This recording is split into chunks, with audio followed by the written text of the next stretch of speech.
Welcome to the Nerd Party. Hi, this is Nick Anastasiou, story editor on Star Wars The Clone Wars and Star Wars Bad Batch. And you are listening to Aggressive Negotiations. That's right, you are at Aggressive Negotiations, the tramp freighter moving through the Star Wars galaxy at a fantastic rate of speed to explore every nook and cranny and corner of a spiral-armed galaxy. So how does that even work? I'll tell you how it works. It works when you have a good friend, like my good friend, Jedi Master Matthew Rushing, here on this freighter as we go around. Thank you for your courage, good sir. How are you today? You know what, John? I am doing great. You know, I just love being back when we're here on Aggressive Negotiations to talk some Star Wars. And of course, it's like you said, you know, what makes it fun is talking with a really good friend. And so, and this is one of those times where I'm going to be surprised as to what the topic is because I don't know what the question is that you have. You know I love to do this to you. You're the planner, and I'm Mr. Chaos. This is the greatest thing. I'm Captain Chaos, if you're old enough. I'm Batman to your Joker. That's what you're saying. I wouldn't go that You're far. literally wearing a Joker shirt right now, so you can't I'm wearing, really say. I'm wearing a Joker shirt because I'm willing to say I'm Azrael, but that's just on a bad day. But I would say also I'm Captain Chaos. If you're old enough, you got that joke. But if you're not, you can find us, of course, here on The Nerd Party. Find other shows, thenerdparty.com. thenerdparty.com/contact. You can get in contact with us. Drop us a line. We love to hear from people, and sometimes we get different topics that are sent in from listeners, which is great. You can find us on Twitter at Join Nerd Party for the network, but at the Jedi Masters for the show, and then the Nerd Party is the way to find us on Facebook and Instagram, although I'll warn you, I never go on Facebook, so maybe you'll find Matt. I don't know. But, okay, the question here, and this is just a weird one that came floating by because I was talking with somebody who doesn't align with us in terms of our likes and dislikes of Star Wars. And he was relaying that he had come across some sort of butterfly effect question about if certain things had changed, would Ahsoka have been the one to turn to the dark side and become a Sith Lord? Which my immediate response to him was never besmirch the name of Ahsoka Tano again and go do penance. But it was an interesting thought because I instantly slammed down there and said, no, Ahsoka would never turn to the dark side. But then I remember Mortis, where she gets bitten, and she does have her flirtation with the dark side there. Do you think there is any Star Wars reality where we do not get Ahsoka the White, but rather Ahsoka the Dark? I think that's a really good question, and I wouldn't immediately slam it down because of the fact that she has Anakin for a master, and I do feel as though Ahsoka could have been a character who could have had the influence of Anakin that didn't go the way that it does. Where it does influence her in a way to become even more reckless than him. And so I think that is a very interesting idea.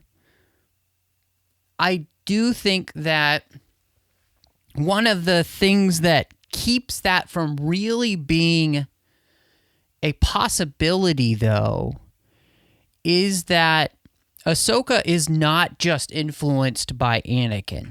She's raised by Anakin and Obi-Wan together, really, because they're always on missions together. She has the influence of Padme, and she also has that influence of Plo Koon, who is very much a part of her life and influence sphere as well. And so I think that when we look at the way that she develops as a character, there are a lot of checks and balances to Anakin himself and his tutelage of her that keep her from being able to get the worst parts of Anakin. And I think what she really gets is she gets the best parts of most of those characters And that's what makes her the character to which she is. You forgot somebody who's a tremendous good influence on her. Rex. It's very true. Rex is also in that mix, and Rex gets overlooked an awful lot. And I think that Rex is very big at grounding Ahsoka, because Anakin is, quote unquote, the general, and so is Kenobi. And so even though they're friendly with the troops, there's a little bit of a separation with them. Whereas Ahsoka is one of the troops, basically.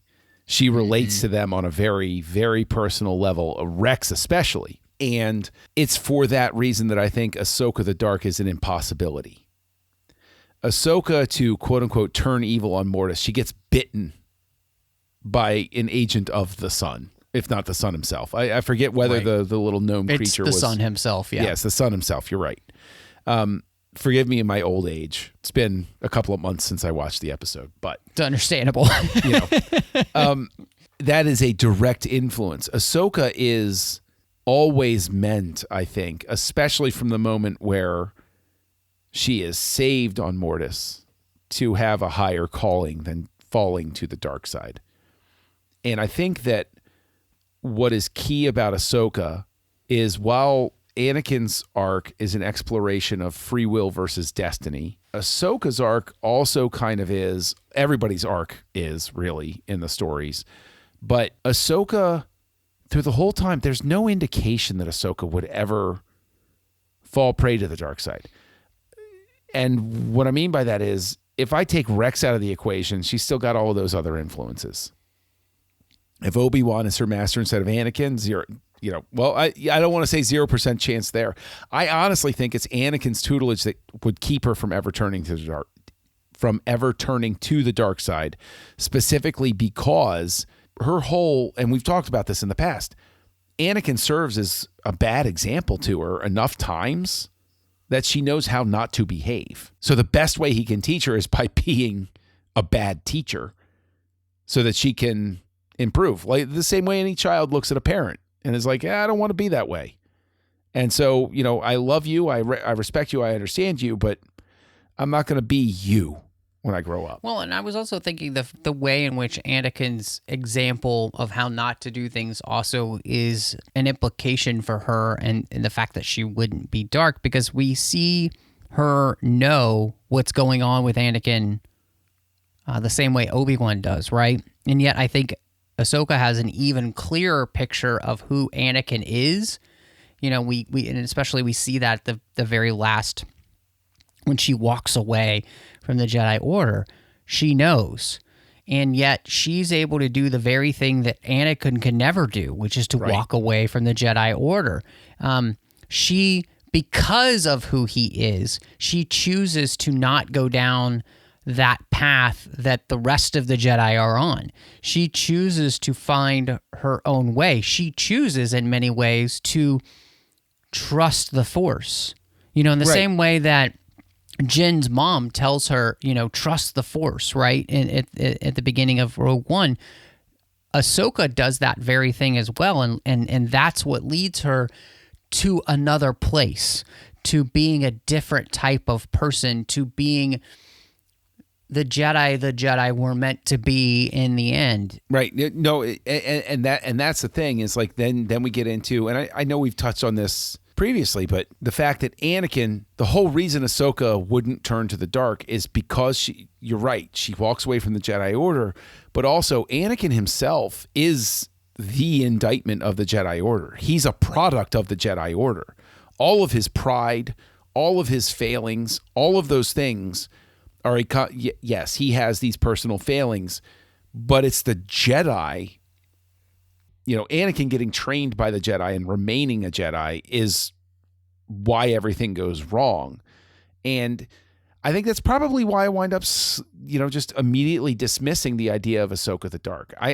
Because I think that while we're talking about, free will and destiny, there's still a very specific character to a person. And there are some people, whether they are real world or fictional characters, that person is just not capable of becoming that, of becoming evil. Maybe that's naive. But I think I've encountered enough people in my life that there are people I could look at them, even if they're nice, even if they're good people, I can look at them and I can say, couple of tumblers change on this lock, a whole different door opens. Whereas Ahsoka is the type of character I look at and I say, the same way I would look at Obi-Wan. I don't think Obi-Wan's capable of turning to the dark side. I don't think it's in his character. I don't think it's possible. Maybe I'm wrong. Maybe there's a universe where Obi-Wan could turn to the dark side. But I don't think so. I think that, so it's really interesting you mentioned that because, I mean, remember what Mace Windu says, about Dooku. He was once a Jedi. It's not in his character. And I think that, like you said, Anakin is the indictment of the Jedi in the sense that they fail to see what is in front of them. Ahsoka does not fail to see what's in front of her and the failings of the Jedi Order.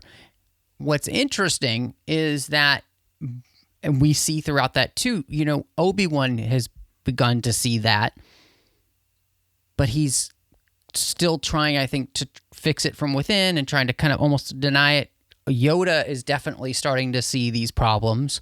And in fact, he goes on the journey he does in the Clone Wars, which helps him truly see that the Jedi are not going to complete their mission, but that they will ultimately, the Force will be victorious in the end, the good side of the Force, the light side.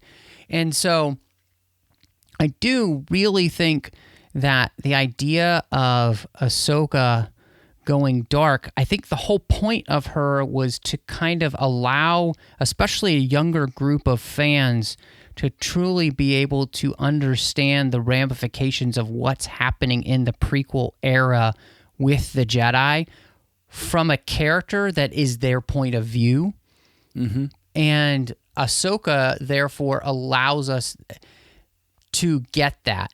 And not to say that she's just a plot point, but she allows us to be able to see the way in which the Jedi Order itself is failing and becomes another indictment, of course, when she leaves, of the way in which the Order has failed. And I think that what's really interesting about this as well is, I know I just said, Ahsoka could never turn dark, but you mentioned Yoda goes and encounters that even he has a dark side, that everybody has a dark side. There's that idea of balance. And we see, I guess, Ahsoka's dark side on Mortis. So just to put the question again, am I wrong to just reject it? Is it just a part of me? Because I realized in the moment that I rejected the idea of Ahsoka turning dark, and this is going to be a really clumsy way to phrase it, but I love Ahsoka. I love the character. I actually have feelings for this character the way that I had feelings for Anakin, the way that I had feelings for Luke, the way that I had feelings for Obi-Wan. All of these characters that I truly love, but they feel like a part of me. They feel like a real part of me.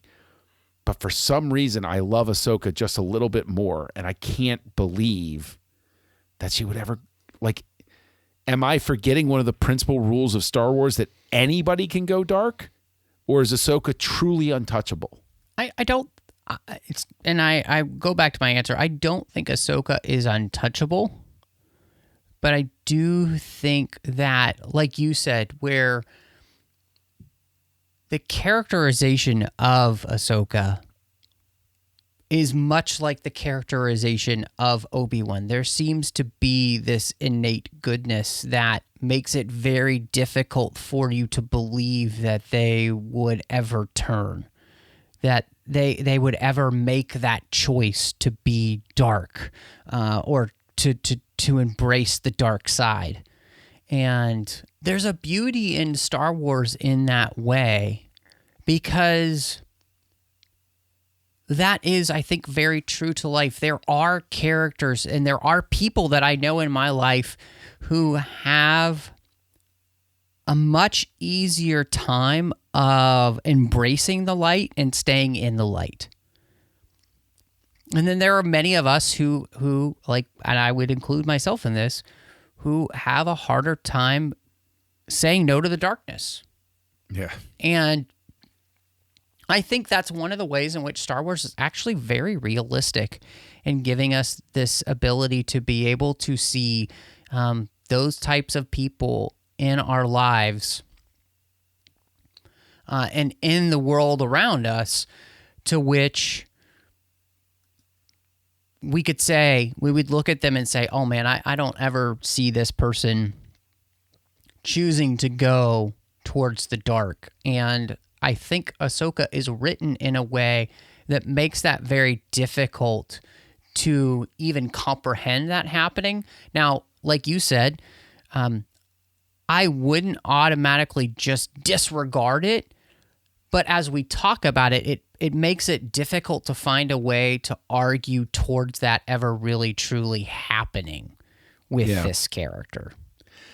Yeah, and I think that maybe this is something we haven't hit on before that I'm thinking about now, is Ahsoka is such a necessary antidote to the fact that I was tuning into the Clone Wars at first to say, okay, I'm going to get more detail on how Anakin goes and makes that journey. He's going to turn bad, and I'm looking forward to him turning bad. I'm looking forward to the hints that they have along the way. So Ahsoka is very instrumental, I think, in reminding the audience as well of the fact that we're supposed to be cheering for the good guy and not the bad guy. Clone Wars, I was going into that wanting to cheer for the fall of Anakin Skywalker. And instead what I got was a pure, wholehearted character that was like Luke, that I could still hang my hat on and cheer for, and remind myself that Anakin turning to the dark side was not a fun, thrilling thing, but a tragic, horrible thing I should not want to happen. Mm-hmm. So yeah, and I think what is great about the character, and again, I think the part that does make it really difficult to try and see where that character could make that turn, is that there is no good place in the story, at least in the way it's told, for you to kind of understand where she might make that turn and why she would want to. And that, as we, I think, rightly have pointed out, she is the juxtaposition to Anakin in the first place, in that she chooses to do the very thing that which he should have done a long time ago, which is to walk away from the Jedi Order and to be not a Jedi, to choose a life beyond the Jedi Order, because that wasn't he wasn't ready or willing to live that life, and yet he's not willing to give up something. He's trying to hold everything together, and that's the place where Ahsoka is more mature than Anakin. She is willing to give something up, even if it's not for the best reason. It's for the right reason for her, and I think even just the right choice in general, because I think she senses, even if she can't put her finger on it, that something's not quite right with this place to which she's grown up in. So I think we're both in the same sort of place with the question. And so just as we're wrapping up, one of the things that I know we don't get in new release territory and, speculative stuff, but I think honestly with this conversation, what I also realize again, it's not new, but it's realizing anew, is exactly how much I'm looking forward to the Ahsoka show that's coming out.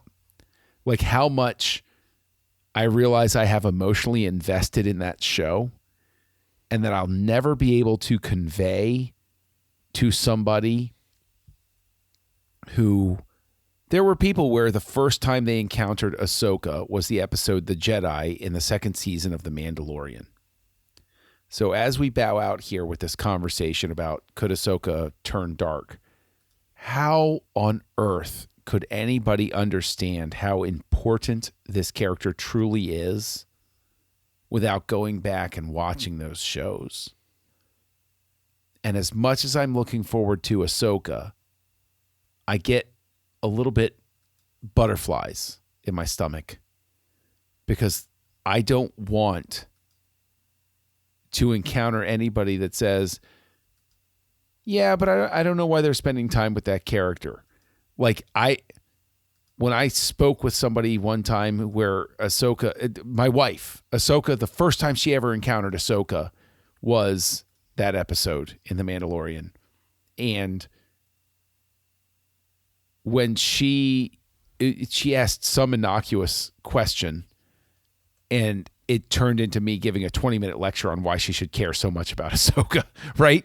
Like, I'm so looking forward to that, and I don't know how to convey to people how necessary it is to watch that show without a single frame being shown to the world yet. You know? Like, it's one of those things where it's like, the simple fact that it's going to exist is a love letter to fans. And I live in this excited state of terror about how it's going to be received by people at large. I think that one of the things that makes her so special is that she is a character to which won many people over. You know, it was a hard-fought battle for many people. You know, they might not have loved her at the beginning, but now they do. And I think when a character is able to do that, when it goes from a place of dislike to love, there is something special. And that doesn't happen every day with every show that you watch. And so I think for me, just like you, it's what makes that so exciting, the idea of seeing her in that type of show. And because she has become a character to which so many people hold in the same breath as Anakin, Obi-Wan, Luke, Leia, Han, Ahsoka. Yeah. You know, I think that's the thing that's really special. You know, she's transcended to the upper echelons of fandom's favorites, you know? Yeah. And so, yeah, I think I think this is the reason, too, when there's such a deep love for a character like that, it's why fans react so badly when they think a character has been mistreated in the storytelling. And I think, not to go into a big diatribe or anything, but I think that's why fans reacted in a certain way. So many fans did with Luke. It's the same type of thing. And you know what? Maybe that's the thing. Maybe that's the kernel of why I have any sort of nervousness or terror, even though I have full faith in the crew that's doing it. Okay, let me preface it by saying that. But I didn't love what they did with Luke in the sequel trilogy. And so I think you just hit on it right there. It's like a recent memory of when it didn't hit the right note with a character that I grew up loving. Right. And I feel like I grew up again with Ahsoka. And I think that also very much goes into why I don't want to believe that she could turn to the dark side. Sure. Oh, is absolutely. the same way I would not want to believe that Luke could turn to the dark side. Mm-hmm. Ahsoka hit that part of me that was a kid when the first movies came out. Mm-hmm. And if you had come up to me as a kid, even after Empire Strikes Back, or even, you know, you stop Return of the Jedi halfway through and Luke is dressed all in black and he's choking Gamorrean guards and all of that stuff. Is Luke going to turn to the dark side? No, you can't do that to me. That's not something I'm willing to accept. Even though all of Return of the Jedi is Luke walking on the knife's edge. And that's the beauty of it. And that's the wonder of it. And that's the magic of that story. That little kid in me. No, you can't do that. You're not allowed to do that with Luke. And so I'm sort of in that spot with Ahsoka. You're not allowed to do that. Mm-hmm. Yeah.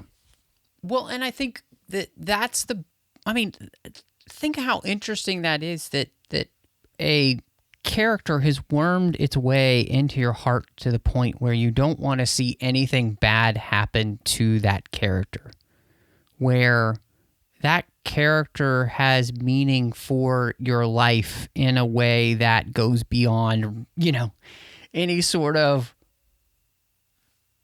reality of why they should actually have that much meaning. And I think part of that is that the deepest and most impactful characters in our media, whether it's books or comics or film or TV shows, are the ones to which help us point to something that is good and true and right.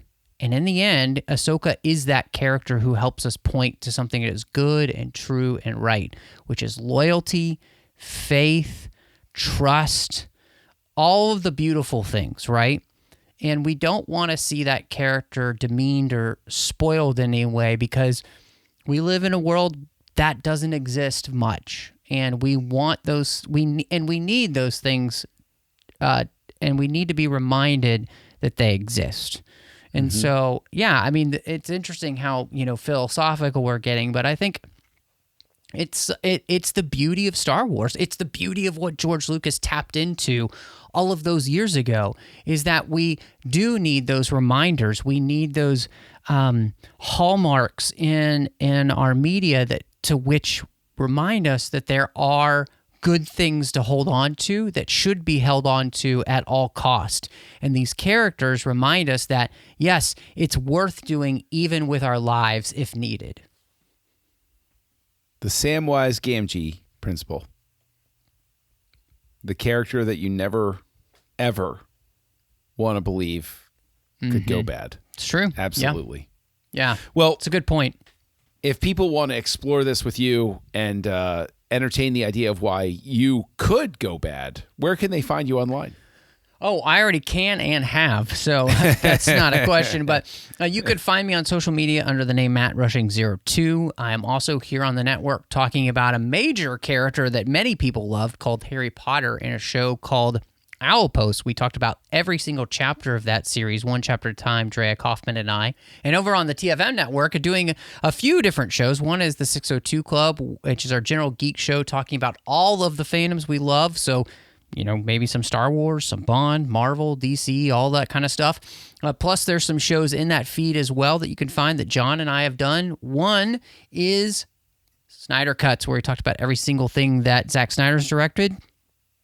And a new show coming out there, Assembling Avengers, where we go through the MCU together. You can also find me doing The Orb and Literary Treks. The Orb is about Star Trek Deep Space Nine, and Literary Treks about the books and the comics of Star Trek. And last but not least, going through every single episode of Enterprise as we celebrate its 20th anniversary, Warp 5. So check that out as well. John, I'm exhausted talking about all those things that I'm doing. I don't even know how I do that. Maybe I need to go to bed. So as I do that, where can people find you? Well, let me get Zeb to prepare a bunk for you in his room. Good luck with that. He snores. You can find me online as Kessel Junkie, KESSELJUNKIE. Look for me on Letterboxd. I'm least likely to upset you over there. And I write pithy reviews of movies, and I love to do that. Here on the network, you can find me as a part of House Lights, which is a series exploring the works of directors, either by decade, by entire career, or by whatever weird formulations we come up with. And like Matt said, we did Snyder Cuts over on TFM, but everything's all a jumble at this point. I think that we've gone too fast in hyperspace, and we've got to make a U-turn because I got to get back to the temple for Bantha Bites night, where they have those little Bantha Bites with the sauce. They're so good. Oh, they're like so good. I mean, it's like chicken nuggets, but Bantha, and I mean. How do you fry it any better than that? So, Master Rushing, I think it's time to close these negotiations. John, negotiations are closed.